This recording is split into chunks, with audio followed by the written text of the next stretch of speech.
Hi, it's Jon Mitchell, Mayor of New Bedford, and this is another installment of the Mayor's Weekly Update. So I wanted to talk about everybody's favorite subject for starters, and that's municipal finance, money.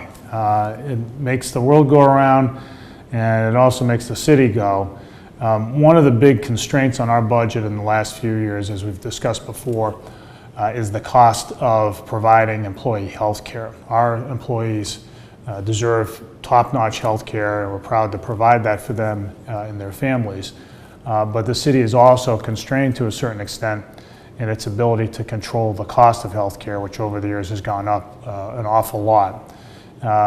You may remember a few months ago there was some discussion about the city's possibly adopting what's called Massachusetts General Laws, sections 21 through 23 of the Municipal Healthcare Reform Act that would allow the city to go to an arbitrator if it couldn't come to terms with its public employee unions over the terms of healthcare plans. There was a proposal before the City Council. My administration, attempted to work something out with the unions, and what I can report is this. I think we were able to strike an agreement with the public employee unions to reduce the city's cost of healthcare by about $1.3 million annually, which is good.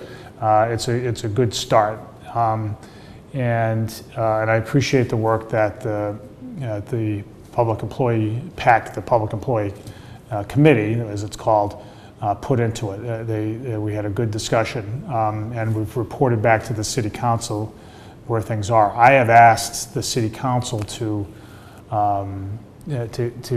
hold in abeyance, in effect, the proposal to adopt Section 21 to 23, because which is something the public employee unions oppose. They've been on record as opposing.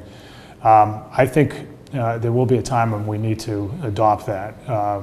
Right now in the city, we're in the midst of a many-year-long expansion, and like many cities in the United States, we've seen significant job growth, and that's really good, and we're working really hard, as you know, to keep that going. But at the same time, the amount of revenue from property taxes has gone up only a little bit. It isn't nearly enough to keep up with the expanded cost of healthcare and pensions and charter schools. Those are the big budget drivers. So what we're trying to, and many other cities are in the same boat, but we also know that the national economy will turn at some point. This is one of the longest, possibly approaching the longest peacetime expansion in U.S. history, and at some point, according to most economists, and at some point it will dive back. We want to make sure when that happens that New Bedford is prepared, and so we are looking everywhere to trim costs and to make things more efficient.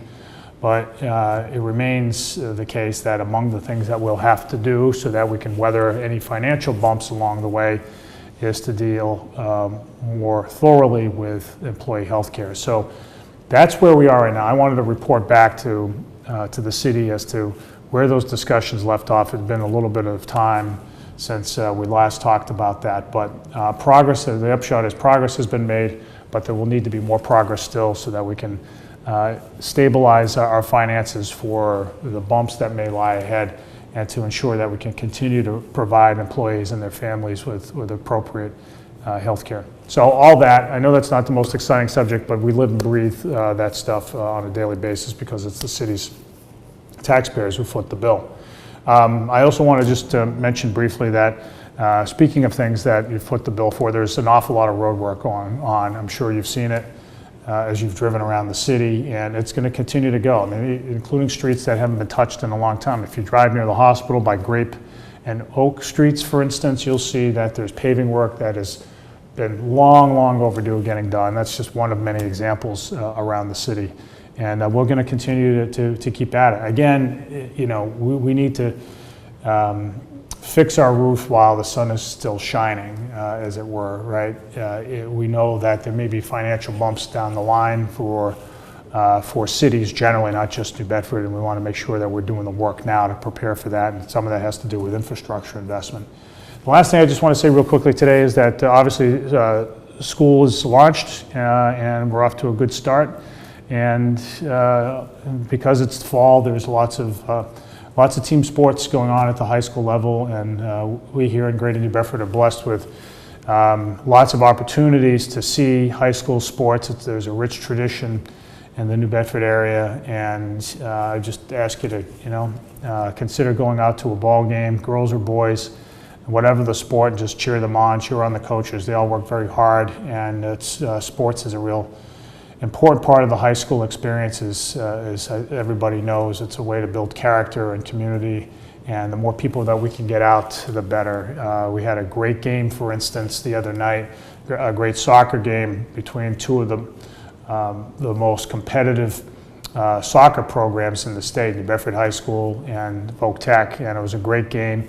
At the game, Andrew Eugenio was honored, a New Bedford High School soccer player who suffered a traumatic injury as the result of a car accident. He was there, the team honored him, and it was a great crowd there, both to honor him and to see some really terrific high school programs at it. I was there at the game. It really was a terrific experience, but we need more of that. So come on out and support your local sports teams. It's really important, and you might just see me out there. With all that, this is the Mayor's Weekly Update.